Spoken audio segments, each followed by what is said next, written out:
अस्सलाम वालेकुम वरहमतुल्लाह। नबी पाक सल्लल्लाहु अलैहि वसल्लम की अज़वाज मुतहरात के बारे में बात चल रही है, तो मेरा ख्याल है कि अब हम वो जो हज़रत आयशा रज़ियल्लाहु अन्हा हज़रत सौदा तक आ गए हैं, यहाँ से इसको मज़ीद आगे नहीं बढ़ाते, फिर वरना बहुत ही तवील हो जाएगी बात। अगली बात की तरफ जाते हैं। मदीना में हज़ूर सल्लल्लाहु अलैहि वसल्लम तशरीफ़ लाए, तो ये जो चौथी शादी की है, ये हज़रत उमर रज़ियल्लाहु अन्हु की बेटी हज़रत हफ्सा से की है, जिनकी उम्र उस वक्त 27 साल थी, बेवा थी। अब एक बार बेवा थी या दो बार बेवा थी, ये एक अलहदा इशू है, लेकिन 27 साल एक लिहाज से बहुत बड़ी उम्र है। उस हिसाब से भी जो उनके यहाँ होता था, 14-15 साल में शादियाँ हो जाया करती थी, तो वो बेवा थी।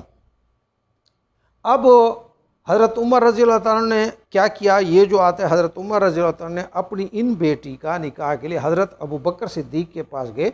उस वक़्त ये होता था प्रोटोकॉल के, अपने दोस्तों के पास जाते थे कि आप मेरी बच्ची को संभालो, अगर ऐसा मसला, वो भी अपने दोस्तों, हमारी तरह का कल्चर नहीं था, साफ बात कह देते थे, खुद डायरेक्ट भी प्रपोजल दे दिया करते थे। वहाँ का बड़ा सेकुलर किस्म का माशरा था। भाई ये आप इंडो पाकिस्तान वाली हिंदवाना रसूम को लेकर इस्लाम को आपने कोई मलगूबा बना दिए। वो सहाबा साफ भी औरत को कह देते थे कि आप मुझसे शादी करना चाहती हो। वहाँ रैप नहीं होते थे, गुफ्तगू हुआ करती थी, और औरतें रिजेक्ट भी कर दिया करती थी, मर्द भी इस तरह का मिसाल को उनका पेश कर दिया करते प्रपोजल, माँ बाप भी अपनी बात आगे बढ़ा लेती, जिसमें कोई ऐप की बात नहीं थी कि मैं बेटी का रिश्ता क्यों लेके जा रहा हूँ। तो हज़रत उमर रज़ियल्लाहु अन्हु ने अपनी इन बेटी का, जो 27 साल की थी, बेवा थी, साफ ज़ाहिर है कुछ ना कुछ उनके ऊपर मुआशी बर्डन होगा, जो भी है, वो अपने यार, अपने दोस्त हज़रत अबू बकर के पास गए और उन्होंने कहा कि मेरी बेटी से शादी करें। उन्होंने उज़र कर दिया कि मैं कुछ कोई भी उज़र कर सकते हैं।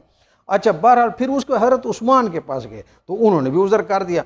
अब वो हज़रत अबू बकर और हज़रत हज़ूर सल्लल्लाहु अलैहि वसल्लम की उम्र का तो 2 साल का ही फ़र्क है ना, तो वो जब उनके पास जा रहे थे, उनको नहीं पता वो एज डिफरेंस का या इसका। बहरहाल उन्होंने भी उज़र किया, इन्होंने भी उज़र किया। तो जैसे आदमी अपने मुखलिस दोस्तों को या एक मुरीद अपने पीर को कहता है, ऐसे ही हज़रत उमर रज़ियल्लाहु अन्हु ने अपना दुखड़ा हज़ूर को सुनाया कि देखिए मैं अपने जो है ना, वो अबू बकर को ऑफ़र की, उन्होंने भी इनकार कर दिया, हज़रत उस्मान को ऑफ़र, उनको तो हालांकि हज़रत उस्मान के इनकार से हज़रत उमर को ज़्यादा रंज हुआ था कि उनकी बीवी फौत हो गई थी, उनको उस वक्त शादी की ज़रूरत थी। बट एनी हाउ उन्होंने मतलब है कि वो नहीं, वो एक्सेप्ट किया या उनका ख्याल नहीं बना।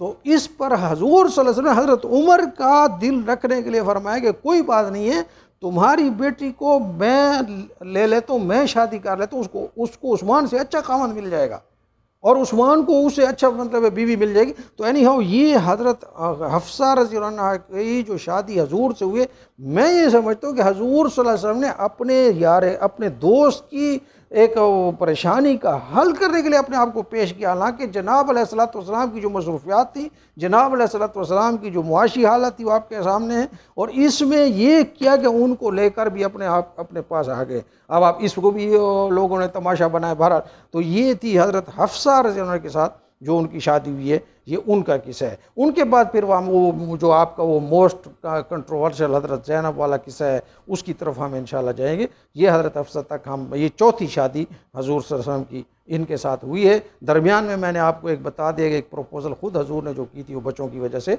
उस बीबी साहबा ने नहीं कबूल की थी। तो अब यहाँ से हम आगे चलेंगे। अस्सलाम वालेकुम।